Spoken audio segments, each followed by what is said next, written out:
जय हो। बोली दुर्गा माता की जय हो।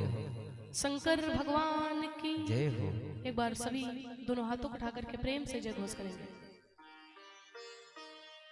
बोली भूत भावन भोलेनाथ की जय हो। दुनिया में कुछ चीजें ऐसी हैं जो केवल एक है। एक सूर्य है, एक गगन है, एक ही धरती माता। दया करो प्रभु एक बने सब, सबका एक नाता। सभी भक्त यत तत्व से मन हटाएं और सीधे भगवान के चरणों में अपना ध्यान लगाएं। बोली शंकर भगवान की जय हो। बोली दुर्गा माता की जय हो।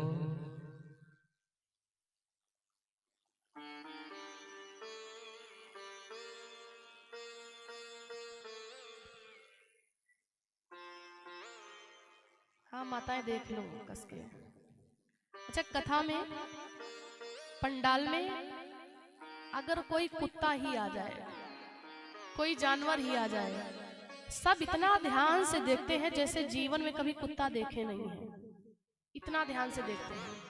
पंडाल में कुछ भी हो जाए, कोई जानवर निकल आए, कुछ नहीं, बस छोटा सा जीव, अभी मेढक आ जाए बीच में, ऐसा माताएं भागती हैं जैसे कोई कस के विष वाला सांप आ रहा है। ये होता है। एक बार सभी जोरदार जयकार लगाएंगे। बोली शंकर भगवान की जय हो। बोली दुर्गा माता की जय। आज की बड़ी दिव्य कथा है। आज भगवान, अच्छा लोग कहते कि राम जी ने धनुष को तोड़ा है, राम जी ने धनुष का खंडन किया है, लेकिन धनुष को राम जी ने नहीं तोड़ा है। फिर किसने तोड़ा है? अभी कथा आएगी तो हम लोग श्रवण करेंगे। किसी को पता है कि कल कथा कहाँ पे बंद हुई थी, कहाँ पे विश्राम हुई थी कथा? जिसको याद हो तो बता दे।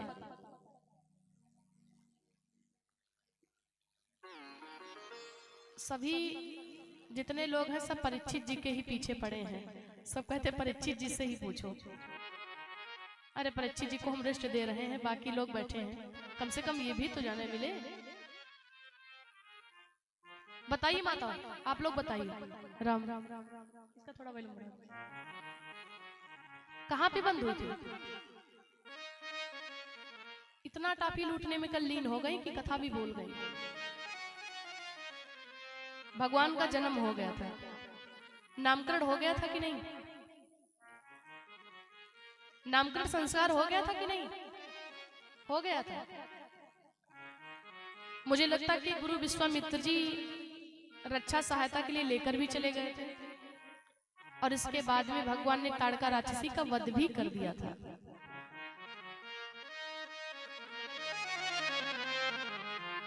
देखिए, राम की लीला में, कृष्ण की लीला में बस केवल थोड़ा सा अंतर है, थोड़ा सा अंतर। जब भगवान रामावतार में आते हैं, नर रूप में आते हैं,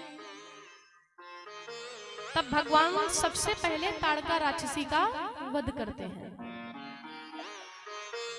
रामावतार में राम जी सबसे पहले ताड़का राक्षसी का वध करते हैं, और जब भगवान कृष्णावतार में आते हैं तो सबसे पहले पूतना राक्षसी का वध करते हैं। सबसे पहले पूतना को मारते हैं।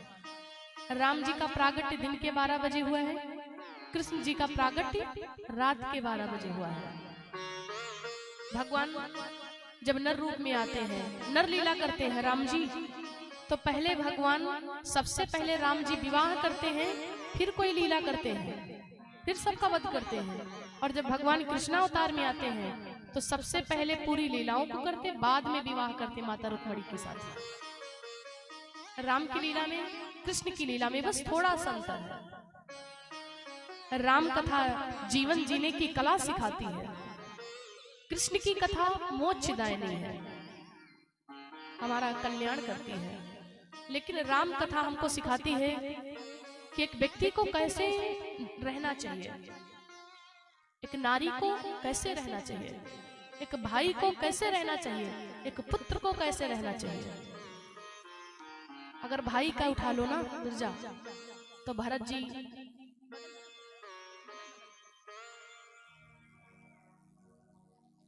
राम जी से ज्यादा त्याग भरत जी ने किया है। राम जी से ज्यादा त्याग भरत भैया ने किया है, क्योंकि जब चित्रकूट में भरत मिलाप हुआ ना, तो भरत जी गए और भरत जी भगवान श्री राम से कहते, भैया मैं बहुत बड़ा अभागा हूं। क्यों? बोले केकई के कोख से मैंने जन्म लिया है, मैं बहुत बड़ा अभागा हूं। और भैया ये मत समझ लेना कि आपको वन भेजने में मेरी जरा से भी राय थी, मैं जानता तक नहीं था। और जैसे भरत जी ने माता केकई को केकई कहा कि राम जी ने तुरंत कहा कि भरत तुम माता का नाम कब से कहने लगे? वो माँ है और माँ का नाम पुत्र होकर तुम माँ का नाम लेते हो, नहीं करना चाहिए। भरत जी कहते वो माँ नहीं हो सकती है जो अपने पुत्र का स्वयं वनवास कर दे। वो माँ नहीं हो सकती, कैसी माँ है जो स्वयं अपने पुत्र का वनवास कर दे? राम जी कहते नहीं, मेरा वनवास माता केकई ने नहीं किया है। अच्छा, दुनिया में लोग कहते हैं कि माता केकई ने राम का वनवास किया है, लेकिन ये बात बिल्कुल असत्य है। ये सत्य नहीं, असत्य है। क्योंकि माता केकई के जीवन में दोष केवल वही व्यक्ति झांकेगा जिसने अपने जीवन में कभी भी सत्संग नहीं किया होगा।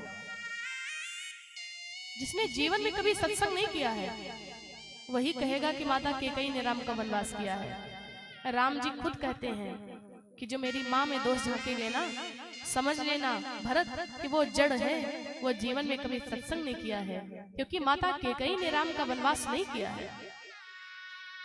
दुनिया में सुमित्रा जैसी माता मिल सकती है, मिल जाएगी, कौशल्या जैसी माता मिल जाएगी, लेकिन केकई जैसी माता दुनिया में नहीं मिल सकती। जितना माता केकई ने राम के लिए त्याग किया है, दुनिया में कोई इतना कर नहीं सकता है। यहाँ तक कि कौशल्या माता भी केकई माता कितना त्याग नहीं की, फिर भी लोग माता केकई में दोष झांकते हैं। आगे कथा आएगी, सुनाएंगे कि राम का वनवास माता केकई ने नहीं किया है। दूसरी बात यह है, जो माता केकई में दोष झांकते हैं, जो माता में कहते कि दोष है माता केकई ने राम का वनवास किया है, वो इस बात को पहले ध्यान दें, जो नारी जैसी होती है ना, उसकी संतान वैसी होती है। जो नारी जैसी होगी उसकी संतान वैसी होती है। अगर माता केकई के जीवन में, माँ केकई के जीवन में अगर जरा से भी दोष होता तो वो भरत जैसे संत को जन्म नहीं दे सकती थी। ये सबसे बड़ा प्रमाण है। भरत भैया के जीवन में जरा से भी दोष नहीं है। आइए, जो कथा हम लोग सुनते हैं उस कथा को श्रवण करेंगे और फिर राम वनवास की कथा आगे आएगी, अवश्य सुनाएंगे। बोली सियापति रामचंद्र भगवान की जय, बोली दुर्गा माता की जय हो। जब प्रातः काल हुआ, प्रातः काल भगवान श्री रामचंद्र जी गुरु जी से कहते, गुरुदेव अब आप निश्चिंत होकर के यज्ञ को करिए। और जैसे गुरुदेव अपनी यज्ञ को प्रारंभ करते हैं, प्रात कहा मुनि शनि रघुराई, प्रात कहा मुनि शनि रघुराई, निर्भय जागी हो, निर्भय जागी करहु तुम जाई, प्रात कहा मुनि शनि रघुराई। प्रात कहा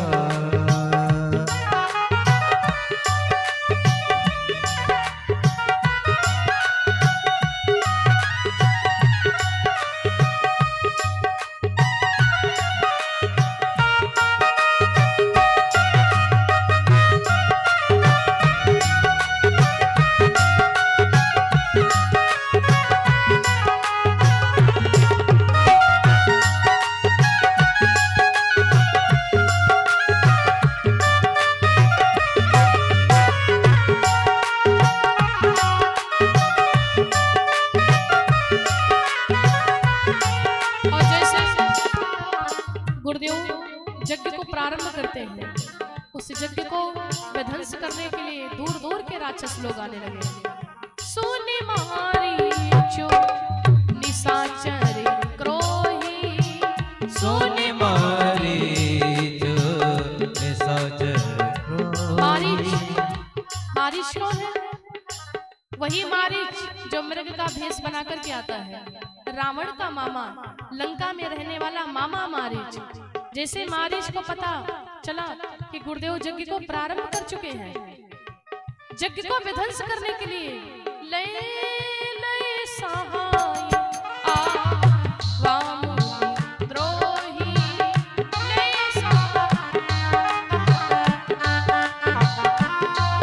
जैसे लय सहाय आवाम द्रोही यज्ञ को विध्वंस करने के लिए आया, भगवान श्री राम आज रक्षा और सहायता के लिए खड़े हैं। राम जी ने तुरंत एक बाण निकाल लिया। बाण कैसा है? बिन फारे